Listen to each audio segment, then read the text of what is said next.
মিনাশ শাইতানির রাজিম বিসমিল্লাহির রহমানির রহিম। এই দুইটা পড়া তুমি আব্দুল কাদের ভালো করে পড়বা। আব্দুল কাদের ওই সময়ের ভিতরে পড়ে, কিন্তু সব ছাত্র বাড়িতে চলে গেল, আব্দুল কাদের যায় না। আব্দুল কাদেরকে জিজ্ঞাসা করা হলো, আব্দুল কাদের তুমি যাও না কেন?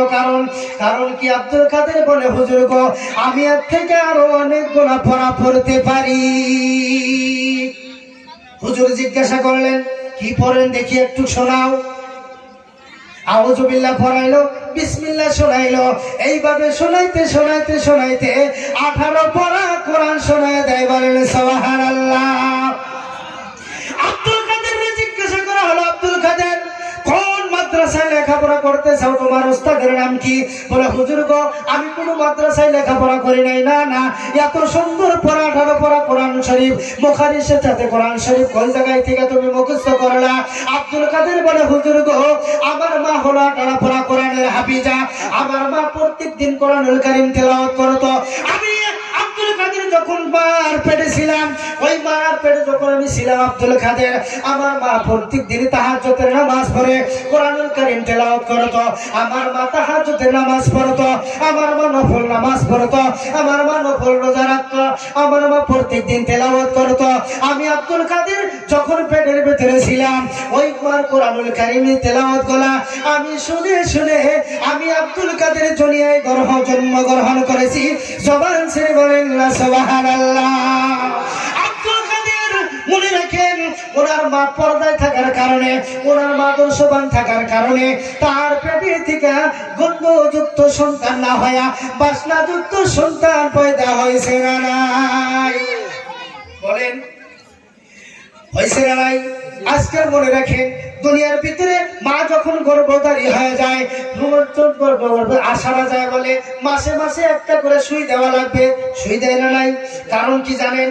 সুই দেওয়ার কারণ হলো, সন্তান যে পেটের ভিতরে আছে, সন্তানটা ভবিষ্যৎ হওয়ার জন্য, ভালো হওয়ার জন্য, ওই সবই কারণ হওয়ার জন্য, ওই সময়ের জন্য, তার কারণে ইনজেকশনটা দেওয়া হয়।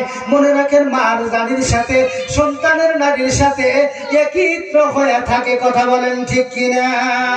সন্তান যখন মার পেটে থাকে, ওই মা যদি যে কথাগুলাই কব, সন্তান সেই কথাগুলো শ্রবণ করবো। যদি মোবাইল দেখেন, সন্তান ওই করব। সমাজের ভিতরে কথা না মানার কারণে একটা বেপরদায় থাকবো, সন্তান তাই করব। অনেকগুলা সন্তান লেখাপড়া করতে দেয়, লেখাপড়া ভালো লাগে না, কারণ একটাই, দোষকার মা। মার পেট ঠিক, সন্তান ঠিক, বাবা ঠিক, সন্তান হাই হুকুম মানবো, কারণ একটাই। তাহলে দুনিয়াতে বলেন, ঈদ যে বানায়, ঈদের ফরমাটা কানি কয়টা? 4টা।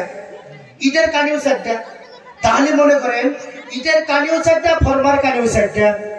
তাহলে মা যেমন, সন্তান তেমন হওয়ার কথা। মা যদি কামিল হয়, সন্তানও কামিল হব। মা যদি আদর্শবান হয়, সন্তান আদর্শবান হব। আর মা হলো একটা সাহিত্যিক জ্ঞান দিনেওয়ালা। বলেন, মা যদি উজানি থাকে, দেখেন সন্তান উজানি হয়। বাবা যদি ভাড়িয়াও থাকে, সন্তান উজানি হয়, হয় না? মায়ের পেটে থেকে যদি বেহারি বিবাহ করেন, দেখবেন সন্তান বেহারি হয়ে যায়, মানে ও উর্দু ভাষা কয়। কারণ কি? ওর বাপ তো ভাড়িয়া, কিন্তু উর্দু ভাষা কইতেছে। কারণ সুবত কার পাইছে? মায়ের কাছে। তাহলে দুনিয়াতে দেখেন, পর্দা থাকার কারণে, পর্দা না থাকার কারণে সন্তান 1 নাম্বার এদিক ওদিক যাওয়ার কারণটা কি? বেপরদায় থাকার কারণে। হরিণী যে আছে, হরিণীতে তো সবাই চিনি না নাই? জঙ্গলে জঙ্গলে বাস করে, পর্দা পুশিদায় থাকে, লুকায়া থাকে। যদি বাহির হয়ে যায়, বাঘ ভালুকের ভয়ে তারা লুকায়া গাছের পাতা খায়, গাছের পাতা খাইয়া লুকায়া থাকে।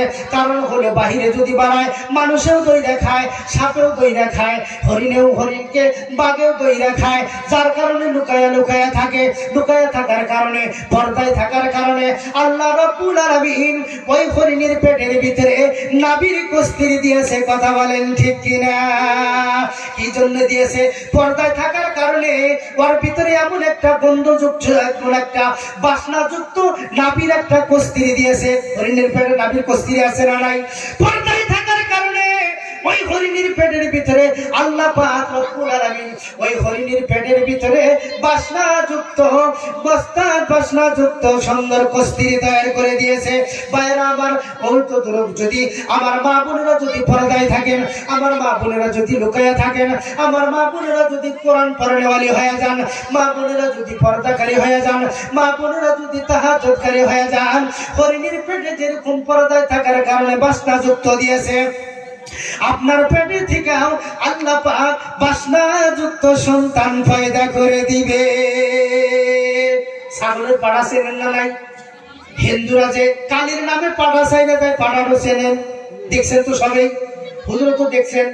কয়েক থাকে থেকে গন্ধ বাড়ায়, বলেন তো, খারাপ নেবেন না। মুসলমান তো দূরের কথা, হিন্দুরাও যাইতে পারে না না খেয়ে রুমাল দেওয়া সারা, এত গন্ধ। কারণ কি জানেন? শরীয়তের রশি দেওয়ার গলায় নাই, ওর কোনো গেরস্ত নাই। কারণ হলো শরীয়তের রশি দেওয়ার গলায় নাই।